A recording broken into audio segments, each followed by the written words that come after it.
오늘은 학개서 두 번째 말씀으로 이전 영광보다 나중 영광이 크리라 라는 제목으로 같이 말씀을 나누도록 하겠습니다. 빅터 프랭클의 죽음의 수용소라는 책에서 저자는 제2차 세계대전 당시에 그 아우슈비츠 수용소에 수감된 사람들 가운데에 두 부류가 나누어져 있다는 것을 발견하게 됩니다. 한 부류는 처음부터 그냥 모든 것을 다 포기해버리고 삶을 놓아버린 사람들이고요. 다른 한 부류는 생존의 불꽃을 지키기 위해서 끝까지 필사적으로 노력하는 사람들이었습니다. 서로 상반된 반응을 보이고 있는 이들의 명확한 차이는 삶의 의미를 가지고 있는 것에 있었다라고 기록합니다. 아무리 절망적인 상황과 환경일지라도 아주 작은 것에 삶의 의미를 발견하게 된다면 그로 인해서 사람은 행복해질 수 있고 단단해질 수 있고 소망을 가질 수 있다는 거예요. 가장 처절하고 가장 극한의 상황 속에서도 삶의 의미를 발견하는 것만으로도 삶은 굉장히 달라집니다. 그렇기 때문에 여러분, 우리의 인생 가운데에 너무나 중요한 것이 있는데, 우리가 살아갈 때 단순히 내 삶의 어떤 의미를 발견하는 것을 뛰어넘어서 삶의 목적이 무엇인지를 깨닫는 것이 너무나 중요하다는 거예요. 오늘 학개서 2장의 말씀을 통해서 우리는 삶의 중요한 목적을 같이 살펴보기를 원합니다. 우리의 인생 가운데 무엇을 채워야 되는지, 우리의 삶에 붙들어야 되는 것이 무엇인지에 대해서 오늘 하나님이 말씀하시는 음성을 같이 들었으면 좋겠습니다. 하나님은 이스라엘에게 가장 먼저 이 성전의 이전 영광을 버리라 라고 말씀하세요. 학개서 2장 3절입니다. 너희 가운데 남아있는 자 중에서 이 성전의 이전 영광을 본 자가 누구냐? 이제 이것이 너희에게 어떻게 보이느냐? 이것이 너희 눈에 보잘것 없지 아니하냐? 여러분, 이스라엘 공동체 가운데에 이 성전의 이전 영광을 본, 이 성전의 이전 영광이 어떤 성전입니까? 솔로몬의 성전을 실제로 본 사람들이 있다라는 거예요. 열왕기하 25장에 보게 되면 바벨론의 르브갓네살 왕이 예루살렘을 완전히 정복해버립니다. 그리고 예루살렘에 있었던 성전을 불태우고 전부 파괴시켜요. 그게 BC 586년이었습니다. 그런데 시간이 지나서 이 바벨론이 누구에게 멸망당합니까? 바사왕 고레스에게 멸망을 당하게 돼요. 이전에 아수르나 이전에 바벨론은 식민지를 굉장히 강압적인 정책을 가지고 다스렸습니다. 그런데 바사는, 페르시아는 그와 반대로 식민지의 피정복민들을 굉장히 유화 정책을 사용해서 다스리게 돼요. 실제로 각 그 피정복민들의 문화와 종교를 다 인정해 줍니다. 심지어 더 중요한 거는 그들 가운데 포로로 잡혀온 사람들 중에 자신의 고국으로 돌아가고 싶은 사람이 있으면 돌아갈 수 있도록 허용해 주고 있다라는 거예요. BC 537년에 스룹바벨을 중심으로 약 5만 명의 사람들이 1차 포로 귀환을 하게 됩니다. 첫 번째 포로로 끌려갔던 사람들의 입장에서는 약 70년 만에 예루살렘으로 돌아온 거예요. 그리고 나서 그들은 이듬해인 BC 536년에 성전의 기초를 쌓기 시작합니다. 성전이 무너진 지로 50년 만의 시간이에요. 그런데 50년 만에 성전을 쌓으려고 했는데 결국 어떻게 돼요? 사마리아 방해로 16년 동안 다시 성전 공사가 멈춰지게 돼요. 솔로몬의 성전이 무너진 시간으로 보면 약 66년의 시간이 지났어요. 그렇다면 대략적으로 나이가 80살 정도 되는 사람들은 그 전에 솔로몬의 성전을 직접 보고 경험한 적이 있는 사람들이에요. 이들은 어떤 사람들입니까?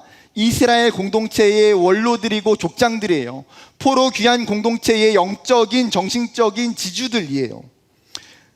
문제는 그들이 경험했던 이 솔로몬의 성전 때문에 지금 세워지고 있는 성전이 못마땅하다는 거예요.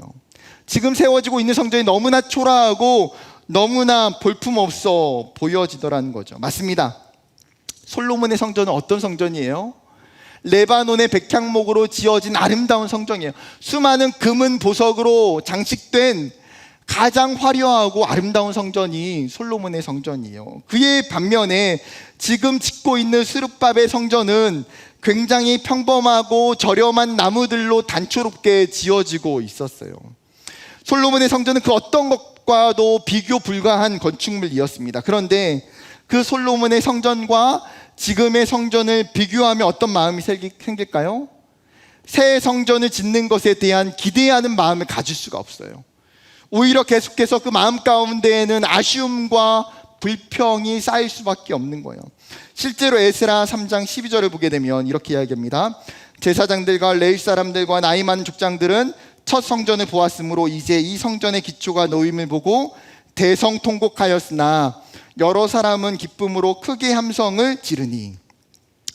다시 역사적으로 좀 돌아와서 BC 536년에 포로 귀환 공동체가 성전의 기초를 쌓는 기공식을 하고 있는 장면이에요. 그런데 같은 그 행사 가운데 정반대의 모습을 보이고 있는 두 부류가 있었습니다. 대부분의 모든 사람들은 말할 수 없이 굉장히 감격스러운 나머지 기뻐하고 즐거워하며 함성을 지르고 있어요. 그런데 반면 대성통곡하며 우는 사람들이 있습니다. 어떤 사람들입니까? 이들은 제사장들과 레위인들과 나이가 많은 족장들이라는 거예요. 이들의 공통점은 첫 성전, 솔로몬의 성전을 직접 본 사람들이었습니다. 여러분, 이들 또한 당연히 새로 성전을 지을 수 있다는 것 때문에 그 마음에 벅찬 마음이 있었을 거예요. 그런데 한편으로는 다시 세워지는 그 성전이 솔로몬 성전과 같이 될 수 없다는 것 때문에 너무나 아쉬워하며 가슴 아파하며 눈물을 흘리고 있어요. 그리고 16년이 지난 지금에도 여전히 그들은 그 마음이 남아있어요. 여러분, 가끔씩 그런 생각을 할 때가 있어요. 괜히 아는 것보다, 괜히 경험한 것보다 아예 모르는 게 편하고 좋을 때가 있어요. 예를 들어서 여러분, 친구가 진짜 맛있는 냉면집이 있다고 데려갔어요. 이 집은 진짜 서울에서 정말 최고의 냉면의 맛집이다. 뭐 나쁘지 않게 맛있게 잘 먹었어요. 그런데 사실은 나는 더 맛있는 냉면집 알고 있는 거예요. 내가 알고 있는 그 냉면집이 진짜 더 훨씬 맛있어요. 그러면 지금 먹는 냉면이 분명 맛있긴 하지만 어때요? 사실 내가 먹어본 그 냉면 때문에 큰 감동을 받진 않아요. 친구가 해외에서 방학 때 들어왔는데 같이 제주도 여행을 갔어요. 친구에게 제주도 여기저기 이제 데리고 구경을 시켜주려고 계획도 세우고 제주도에 있는 멋진 폭포를 한번 보여줘야겠다. 그래서 천지연 폭포와 정방 폭포를 데려갔어요. 그런데 알고 봤더니 그 친구가 들어오기 일주일 전에 캐나다에서 나이아가라 폭포를 보고 온 거예요. 어떤 마음이 들까요? 좋긴 한데 큰 감동이 없어요. 압도적인 폭포를 이미 보고 왔기 때문에 감동하기가 어려워요. 저는 나이아가라 폭포를 본 적이 없기 때문에 우리나라 작은 폭포들 뭐 이렇게 물이 좀만 내려와도 그냥 감동이 되고 은혜가 돼요. 여러분, 그게 경험이 있고 없고의 차이예요. 때로는 내가 가지고 있는 경험, 내가 누렸던 좋은 추억이 나의 발목을 붙잡을 수 있으면 알아야 돼요. 여러분, 다시 본문으로 돌아와서 한 가지 질문을 던져봐야 돼요. 이스라엘의 이 원로들이, 이 족장들이 정말 슬퍼하고 아쉬워하는 진짜 이유가 무엇입니까? 그들이 성전이 파괴된 것이 자신들의 죄로 인해서 하나님이 그렇게 심판하셨다는 것에 대해 슬퍼하는 건가요? 하나님은 온전히 예배하지 않았던 신앙에 대한 회개의 눈물인가요? 아니요. 그들의 눈물은 이 성전의 이전 영광 때문이에요. 그 영광을 다시 볼 수 없고 그 영광을 다시 구현할 수 없는 것에 대한 슬픔. 그렇다면 여러분, 여기서 말하고 있는 영광은 구체적으로 어떤 영광입니까? 외형적 영광이에요. 외형적 영광. 찬란한 아름다움을 의미하는 그냥 일반적인 의미의 영광이에요. 성전의 거대한 크기에서 오는 웅장함, 값비싸고 화려한 재료에서 오는 아름다움, 그들이 아쉬워하는 영광은 그 엄청난 가시적인 영광을 볼 수 없는 것 때문에 아쉬워하는 거예요. 여러분, 우리는 누구나 크고 멋있고 좋은 것을, 웅장한 것에 마음이 끌려요. 가장 좋은 것을 갖고 싶고 가장 최고가 되고 싶어요. 그것이 죄인된 인간이 가지고 있는 기본적인 본성이에요. 이런 우리의 모습을 잘 표현하는 현대적 유행어가 있어요. 뭘까요? 플렉스라는 단어예요. 플렉스. 원래 사전적 의미는 몸을 풀다, 구부리다 라는 뜻을 가지고 있어요.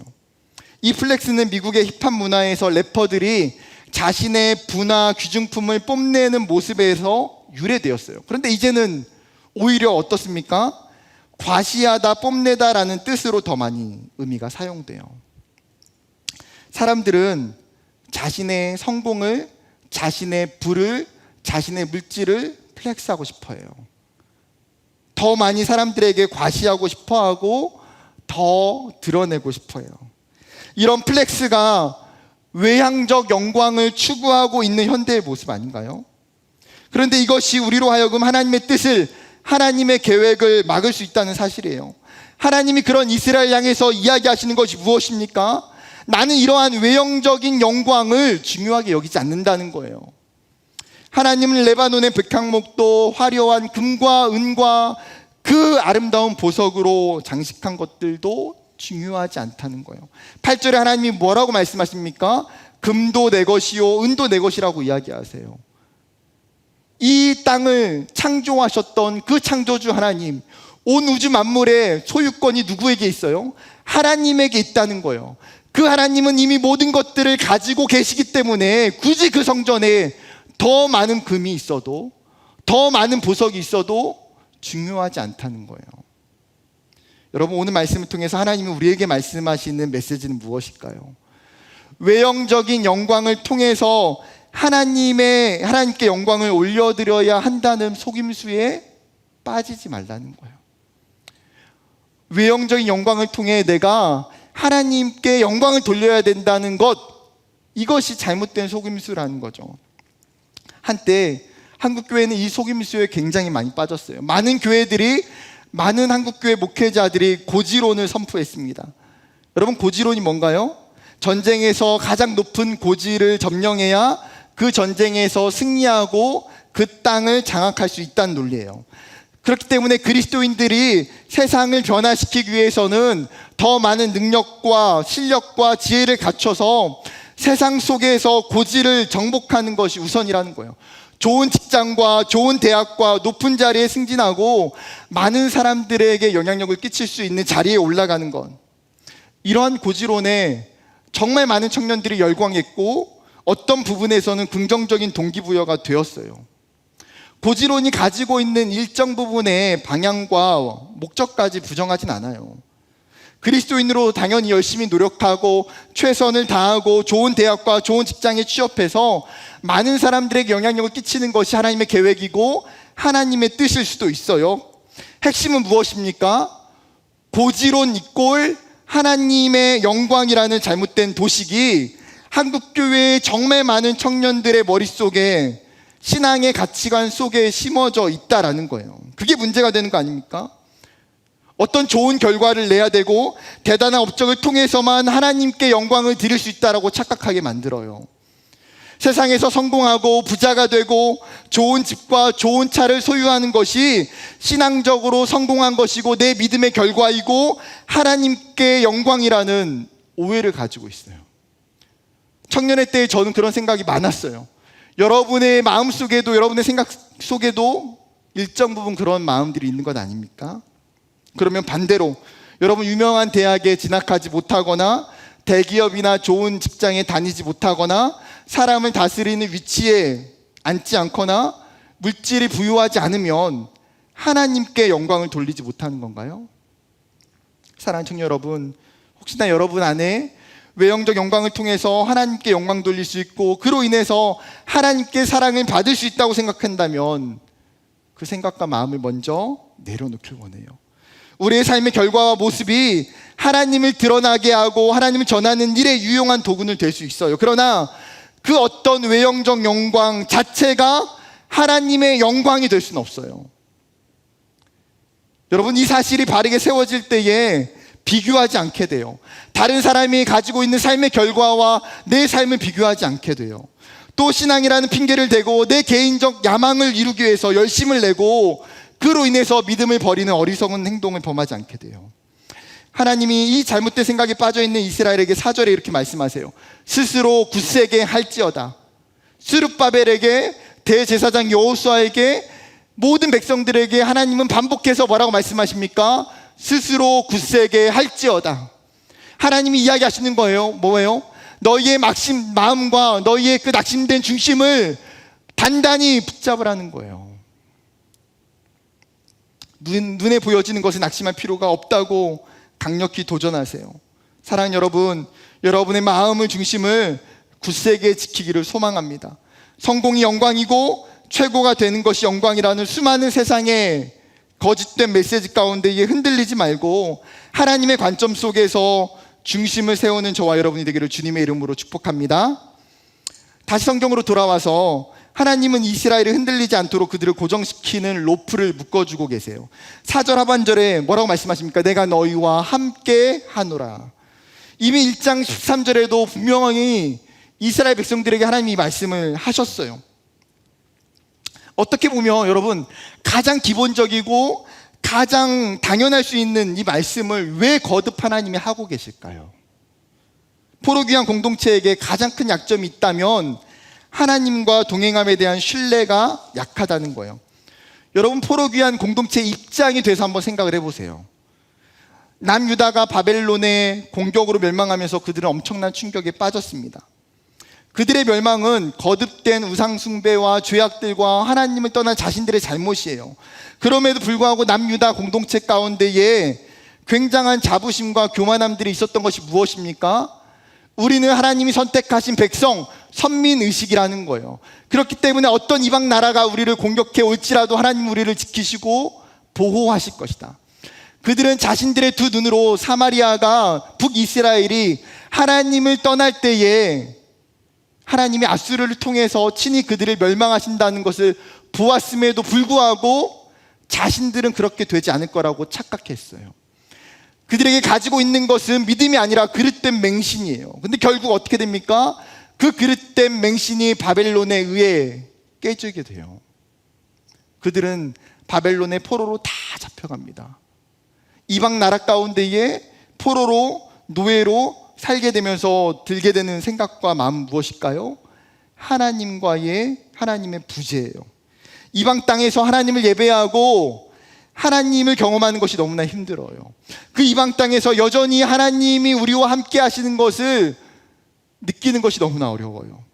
오랜 시간 하나님을 놓치고 살았던 포로 귀한 공동체가 가장 필요한 것, 두려움과 막막함 속에 가장 힘이 되는 것은 여러분 다른 게 아니에요. 하나님이 나와 함께 하신다는 사실, 바로 이 한 가지예요. 하나님이 동행하신다는 것, 하나님이 연합하는 것, 그들은 하나님으로부터 멀어지지 않도록 믿음 안에 서 있을 수 있도록 하나님이 그들을 이 로프로 묶어주고 계신 거예요. 사랑하는 여러분, 하나님이 오늘 학계 선지자를 통해서 말씀하시고 있는 이 메시지가 우리에게 하시는 말씀이에요. 하나님이 여전히 우리의 삶에 함께 하시고 우리 안에 서 계세요. 우리 안에 서 계시는 그 하나님을, 성령 하나님이 바로 그런 모습이시라는 거예요. 요한복음 14장 16절입니다. 내가 아버지께 구하겠으니 그가 또 다른 보혜사를 너에게 주사 영원토록 너희와 함께 있게 하리니 그는 진리의 영이라. 세상은 능히 그를 받지 못하나니 이는 그를 보지도 못하고 알지도 못함이라. 그러나 너희는 그를 아나니 그는 너희와 함께 거하시며 또 너희 속에 계시겠습니다. 아멘. 하나님은 보혜사 성령을 그 택하신 백성들 가운데 선물로 주셨다는 거예요. 예수를 믿음으로 고백하는 자들에게 있는 공통점이 무엇입니까? 성령 하나님이 그 마음 가운데에 내주하신다는 거죠. 그리고 그 성령이 우리와 함께 하시고 성경은 영원토록 그분이 함께 하신다 말씀하세요. 사랑하는 여러분, 여러분이 있는 그곳에 서 계시는 하나님을 보기를 원해요. 여러분의 마음속에 내주하시는 성령님을 보기를 원해요. 우리가 세상의 파도 속에 휩쓸려 떠나가지 않도록 하나님이 나와 함께 하시는 이 엄청난 진리를 여러분 영적인 로프로 꼭 붙잡고 있기를 주님의 이름으로 축복합니다. 다시 본문으로 돌아와서 하나님 성전을 다시 세우라는 이스라엘에게 엄청난 약속을 말씀해 주세요. 7절과 9절입니다. 7절 말씀 같이 읽을까요? 시작. 또한 모든 나라를 진동시킬 것이며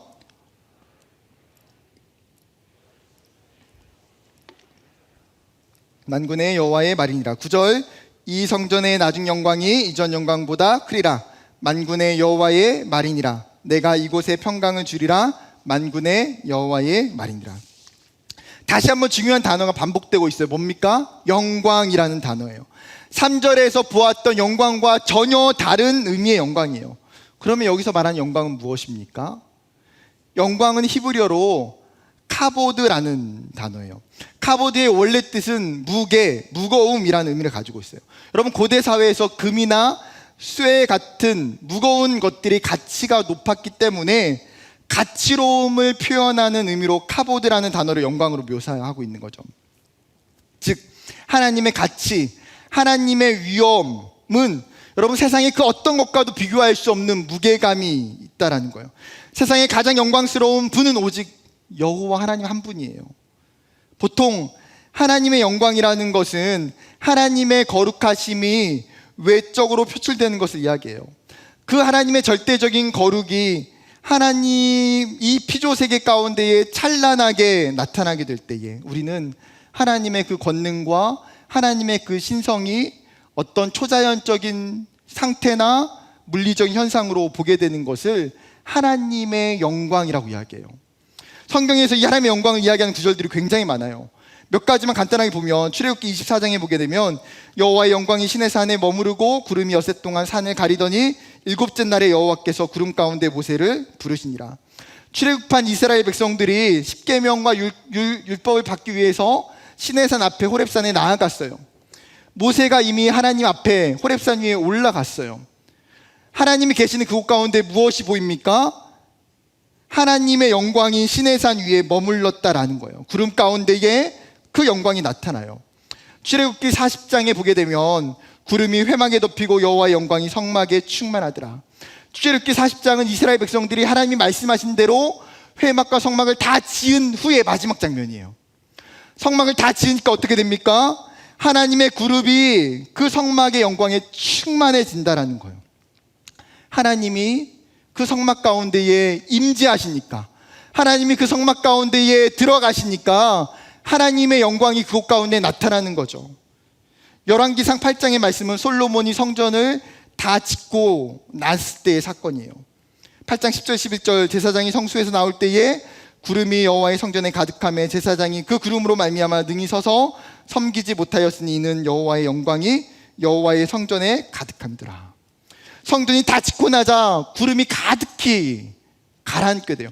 제사장들이 그 구름이 너무 가득하니까 일을 할 수 없이 조차라고 이야기하는 거예요. 여러분, 그런데 그 구름이 무엇을 나타냅니까? 성전에 하나님이 임재하시고 하나님의 영광이 그곳에 나타나는 것을 성경이 명확하게 보여주고 있는 거예요. 하나님의 영광은 하나님의 임재가 강력히 나타날 때 드러나는 현상이에요. 그러면 이 영광을 좀 더 정확히 이해할 필요가 있어요. 김남준 목사님이 하나님의 도덕적 통치라는 책에서 하나님의 영광을 세 종류로 쉽게 설명하는데, 첫 번째는 본체적 영광이에요. 본체적 영광은 말 그대로 하나님의 존재 자체가 영광을 가지고 있다는 거예요. 하나님은 그 어떤 피조물의 영향을 받지 않으셔도 하나님 자체가 마치 태양과 같이 찬란한 빛을 가지고 있는 영광스러운 존재라는 거예요. 두 번째 영광은 발산적 영광이에요. 그 본체적 영광이 피조세계 가운데, 우리가 살고 있는 피조세계 가운데 표출되어서 나타나는 영광, 그게 본체 발산적 영광이에요. 이 발산적 영광을 통해서 사람들은, 피조물들은 하나님의 영광이, 하나님의 임재가 거기 머물렀다는 것을 깨닫게 되는 거예요. 성경을 보게 되면 구름을 통해서, 찬란한 빛을 통해서, 불을 통해서 하나님의 임재가 나타나게 돼요. 마치 태양빛이 발산하여 그 빛을 눈으로 보여지고 나타내는 것과 같은 거예요. 세 번째, 마지막은 효과적 영광이에요. 사람이 하나님의 도덕적 통치를 온전히 순종하고 따르게 될 때에 드러나는 영광. 하나님의 그 발산적 영광을 경험한 사람이 하나님의 원래의 본체적 영광을 담고자 힘쓸 때에 나타나게 되는 영광. 하나님의 놀라운 영광이 피조물인 인간을 통해서 보여지게 되는 영광이 있어요. 하나님의 영광의 빛을 누리고 그 빛을 전할 때에 드러나는 영광. 그렇기 때문에 사도 바울이 고린도 교회 성도들에게 10장 31절에 뭐라고 말합니까? 그런즉 너희가 먹든지 마시든지 무엇을 하든지 다 하나님의 영광을 위하여 하라. 피조물의 창조된 목적은 무엇입니까? 우리의 가장 중요한 일은 우리의 삶을 통해서 하나님의 효과적 영광이 풍성하게 내 삶 가운데에 드러나게 하는 것.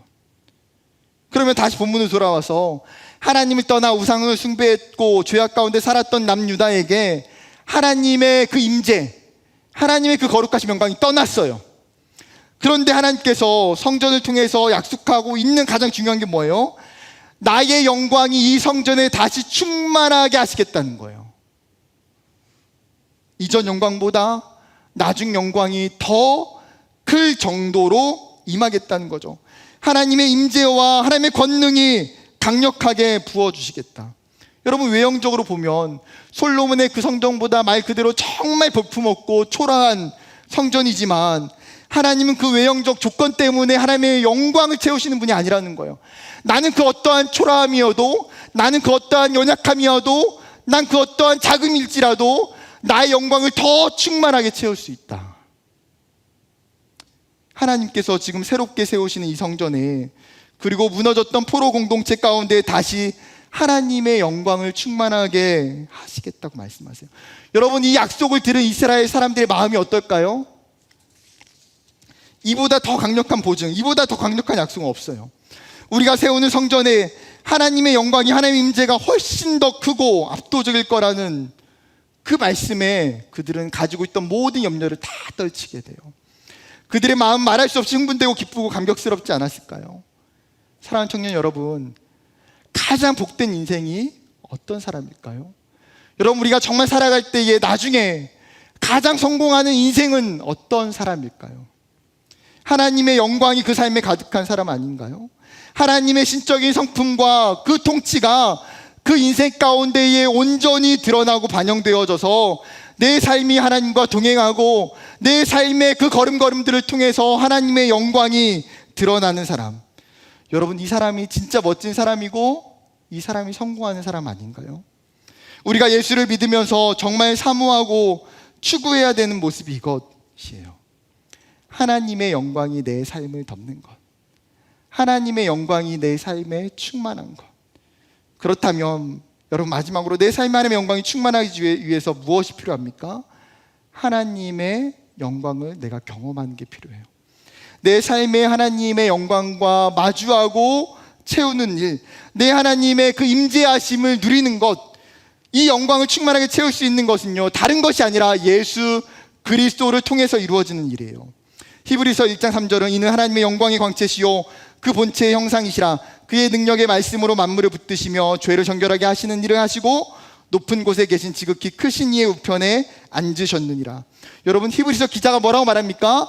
하나님의 영광은 그 아들 예수 그리스도라고 이야기하는 거예요. 하나님의 신적인 능력과 본성이 예수 그리스도를 통해서 반영된다라고 말하는 거죠. 고린도후서 4장 6절에 이렇게 이야기합니다. 어두운 데서 빛이 빛이라 말씀하셨던 그 하나님께서 예수 그리스도의 얼굴에 있는 하나님의 영광을 아는 빛을 우리의 마음에 비추셨느니라. 하나님의 영광을 아는 빛을 예수 그리스도를 통해서 이제 누구에게 비추신다고요? 우리에게 비춰주신다는 거예요. 하나님의 가장 큰 영광은 이 땅에 성육신 하신 예수 그리스도예요. 그렇게 여러분, 예수를 온전히 알고 그 예수를 믿을 때에, 그 예수를 따라갈 때에 예수를 통해서 내 안에 하나님의 임재와 하나님의 영광이 나타나요. 말씀을 마치려고 합니다. 사랑하는 청년 여러분, 하나님의 영광은 우리의 물질과 소유 때문이 아니에요. 나의 성공과 부유함 때문에도 절대 아니에요. 예수 그리스도를 통해서 그분의 그 영광을 내 삶에 채우게 될 때에 충만하게 돼요. 여러분, 이번 수련회를 통해서 정말 우리가 다시금 그 예수 그리스도를 만나는 은혜가 있기를 소망해요. 이번 수련회를 통해서 우리 안에 하나님의 영광의 빛이 비춰지는 은혜가 있기를 소망해요. 그리고 여러분의 삶에 이 놀라운 축복의 약속을 믿으며 나갔으면 좋겠어요. 이스라엘이 그 과거의 솔로몬의 영광보다 나중 영광에 더 충만하게 더 크게 하시겠다라고 하는 그 하나님이 여러분의 과거에 경험했던 하나님의 그 은혜와 임재와 영광보다 여러분 삶의 이후에 더 큰 영광으로 하나님이 채워주실 거예요. 저도 그렇게 소망해요. 하나님, 내 삶에 하나님을 내가 더 깊이 알아가고 하나님을 더 많이 느끼고 경험함으로 말미암아 내 영광이 내가 청년 때에 내가 과거에 누렸던 그 영광보다도 하나님 더 큰 영광으로 내 삶에 채워주세요. 여러분, 동일하게 우리의 모든 마음들이 믿음으로 그것들을 소망하고 바라보는 저와 여러분 되기를 주님의 이름으로 축복합니다.